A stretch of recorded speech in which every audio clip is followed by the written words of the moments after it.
Hey ladies and gentlemen, I am here at the Tram Shed in Cardiff this very lovely Sunday, ready to interview the one and only legendary band from the Jewelers, Tyber.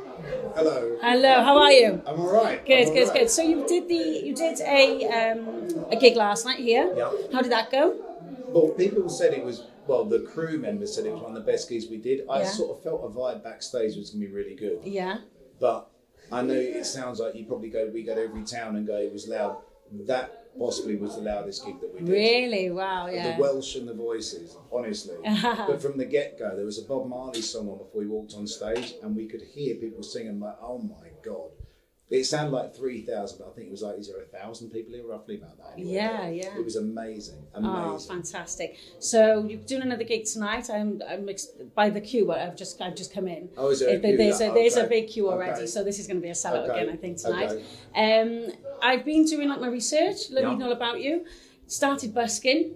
I did. Yeah, with your brother, Si. I did. Yeah. And I read that you did a song, "Kiss on Your Lips." Yeah. Fantastic way of no industry backing. No. Talk me through it, please, because it's just unreal. The first people to do it. It went to number 21 in the charts. My brother wrote it. Yeah. He played it to me. I didn't like it at first. Wow. I just come out of drama school, and he said, "Look, if you give me a year, I'm confident we can get this song in the chart with the following that we've got." And so I phoned my agent and said, "Look, can I take a year out?" And they said no. So I made the decision of going, "Look, if I walk away from acting now, that's it for me for the time being."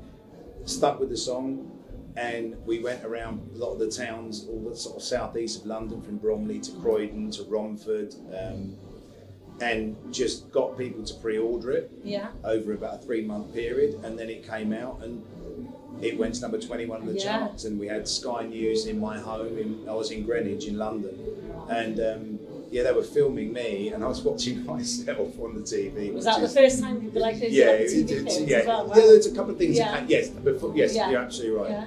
But it was the most surreal experience to sort of see Sky News written there, and there you are. Because you just put, to people, even though you had followings, like from busking, you're doing from bar to bar, clubs to clubs, at festivals, you've built a huge following from obviously from it just built from that to that. So people, and then people who had probably never heard of you before, they were like, "Who's this band?" Sure. And I think social media has been. I busked on High Street because I had to busk to earn a living. It wasn't like I'm busking to hopefully get spotted. Yeah.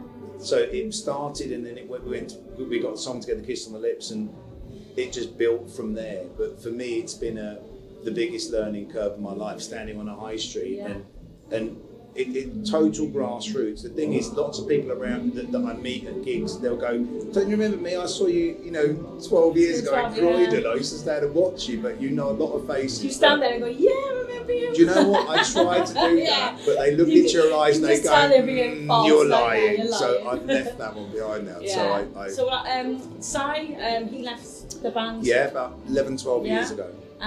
Was that was that differences in style? Was it differences It was in differences in style. Yeah, there was a little bit. The band had gone very reggae. My dad had a ska and reggae sound system in the 60s, so we grew up listening to that.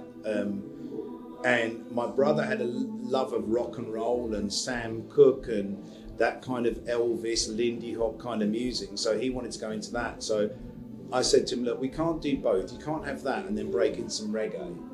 To me, and I said, "Look, we'll end up sounding like a cruise ship band." Yeah. So I made the decision to say, "Look, I want to do this." He said, "Well, look, I'm going to go and do that." And I was like, "Okay, that's it." And but you carried on doing phenomenally well. We went. It went from my brother being in the band, being quite high up and well respected, to him leaving and it dropping.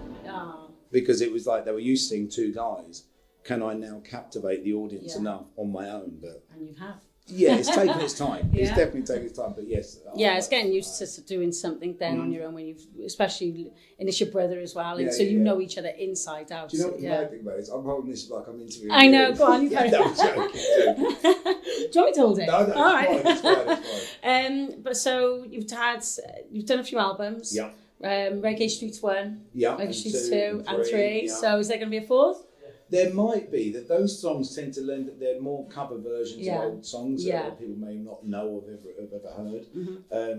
But we're all about the studio albums that we play with the band, with our own stuff that we write. Yeah. There's a bit of a stigma attached. There's lots of bands out there that just predominantly do covers. And I think that this type of reggae that we play, it's kind of old school, so it's nice to give people new songs they don't know, but the same style as what they remember. So we've got the last out we did. So we've done, this is our third studio album. We did one called Back to Paradise. Then Palm Juice and 8 Degrees came out 3 years ago. That was at number 11 in the charts. Yeah. Then we've got the new album called Voices from the Sun, which comes out in August. Wow, I had to concentrate then. Do you know? So there's no focusing. I couldn't look at anyone. I had to stick to the facts. That's a good title though. I like that. I look forward to that. What? So the road, the tour. Was it the tour? It's a Road to Wembley tour. Road to Wembley tour. Yeah, sorry. Wembley, like it's this the first time you're going to be taking at Wembley? Wow. It may be the last time. So I say to everybody, but I think you've got to always. You have to be confident, but also humble at the same time, because no one knows what's happening tomorrow, and so this might be the pinnacle part of my career. And we've only just started getting excited about it purely because we didn't know the set, and so we had our first rehearsal, and we started to envisage Wembley a little bit. Beforehand, it had been until you have your first rehearsal for a big show like Wembley, you start getting excited about it. You start imagining what people are how they're going to react. But it's going to be. It's phenomenal. I always say to people, what would you feel if you were playing Wembley? I feel exactly the same as someone that, even if you're a train driver or something, what would it be for them for playing Wembley? Same for me. And what date is the Wembley? Is that May the 14th? May the 14th of May. So if anybody wants to go and see the Jewelers on the 14th of May in Wembley, I would advise Wembley Arena. I think you get your tickets from gigantic.com. How I'm remembering this stuff. I'm real. It's on repeat. People are going, how did it go? I remember quite a lot. Normally I'm like, oh, wow. But honestly, thank you for speaking with us. No, man. One thing I want to ask you as well, singing alongside Madness and UB40, man, yeah. Well, we know them quite well. It's become a thing. I think the thing in this world is that it's not like indie or rock music where there's so many bands. In the Ska Reggae world, that kind of higher echelon of people of artists out there, there's not many, and those that are there's a lot that are passing away. So the world gets so small. There's only a handful of bands now, but they're all lovely people. Yeah, definitely. Well, I think your music is phenomenal. I've had a good listen over the last 2 days. I will be honest, and your musical phenomenon. Thank you. Really Thank you. It's happy music. Well, that's it what makes it's you feel about. great. Especially after the pandemic and stuff I'm really like looking forward to the concert this evening. So I'm my own hometown. So I'm going to have a few drinks. I'm going to really enjoy it. Thank you so much. How do you say hello in Borita? Borita. Is there a Cardiff? Is there like a local way of saying it? Borita. C'est sweetie. As soon as we finish, I'm going to write that down, because I'm not going to go on and go, right, I'm going to say it and I won't remember it. Bore, separate word, Da. Yeah. Right, Borita. Yes, it's like Borda. It's like Bordem with like the gap. Okay, Borita. Yeah. Brilliant.